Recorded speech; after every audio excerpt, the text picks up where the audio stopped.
In 2025, China is set to revive an ambitious infrastructure project in South America that could redefine global trade routes, the Two Oceans Railway. This vast railway network will stretch across the South American continent, connecting the Pacific and Atlantic coasts by linking Peru, Bolivia, and Brazil. Once completed, the railway will create a direct overland trade corridor to Asia, offering an alternative to the heavily trafficked Panama Canal and significantly reducing transportation time and costs. The implications of this project are enormous, not just for China and the countries involved, but also for the broader global trade landscape.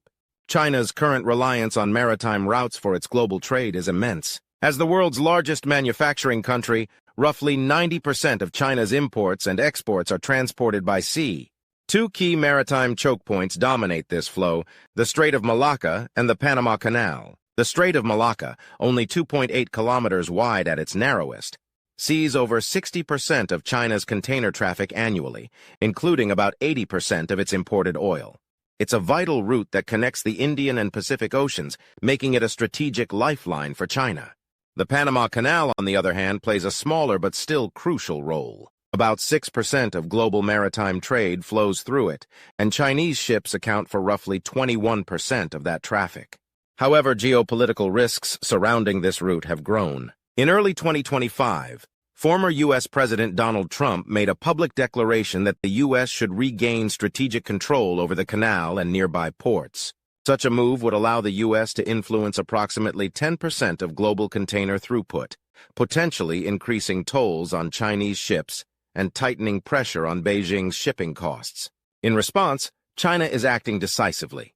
The Two Oceans Railway is emerging as a powerful alternative. The project envisions a 5,000-kilometer rail network that cuts across South America, linking the port of Chancay on Peru's Pacific coast to Rio de Janeiro on Brazil's Atlantic coast. Of this total length, 2,000 kilometers of existing rail lines will be upgraded, while 3,000 kilometers will be newly constructed. The railway is designed not just to serve regional needs, but to connect South America directly to China and the broader Asian market, bypassing traditional maritime choke points. Estimates suggest the project could cost between $60 billion and $80 billion USD, making it one of the largest infrastructure efforts in Latin American history. Already progress is underway. In April 2025, Chinese engineers conducted field studies in Brazil, evaluating the country's railways, roads, and waterways in preparation for large-scale construction. China has already built the strategic Chancay port in Peru, a key part of this corridor. Launched in 2021 as part of the Belt and Road Initiative, the port has a water depth of nearly 18 meters and can accommodate ultra-large container vessels. It has a current handling capacity of 1 million containers annually, with plans to expand to 1.5 million. This port alone has cut Asia-bound shipping time from Peru by 10 days and reduced logistics costs by up to... With Chancay Port now operational, focus is shifting to the Brazilian segment of the railway. Brazil, a major supplier of soybeans, iron ore, and beef, stands to gain tremendously. For instance, using the railway to transport soybeans to Chancay Port and onward to China could cut shipping time from 60 days to under 30. This new corridor would reshape South America's logistics map, enabling goods to flow directly to Asia without passing through Central and North America. This vision is not new. The idea of a transcontinental railway in South America dates back to the 1960s. It resurfaced in 2014 when China, Brazil, and Peru agreed to jointly study its feasibility. A memorandum of understanding followed in 2015. However, the project soon encountered severe obstacles, ranging from difficult terrain and ecological concerns to political instability in the region. The route crosses the Amazon rainforest and the Andes Mountains, with some sections reaching altitudes of over 4,000 meters. It also passes through lands inhabited by indigenous communities, which raised serious ethical and environmental concerns. Moreover, the enormous financial burden of such a project, initially estimated at $60 billion and later revised to $80 billion, was beyond the capacity of South American governments to fund alone. Add to this the political pressure from the United States, which viewed the project as a threat to its dominance in the shipping industry, and it's clear why the initiative stalled for nearly a decade. But the geopolitical landscape has shifted. The U.S.-China trade war prompted China to pivot away from American agricultural imports. Brazil has since become a top supplier of soybeans, iron ore, and meat to China. In light of this, the economic rationale for the railway has grown stronger.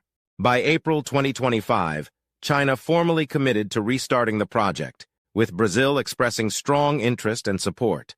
China now has a proven track record of building infrastructure in challenging environments. For example, the Lhasa-Nyingchi Railway, completed in 2021, crosses the Tibetan Plateau and the Hengduan Mountains, reaching altitudes over 3,000 meters.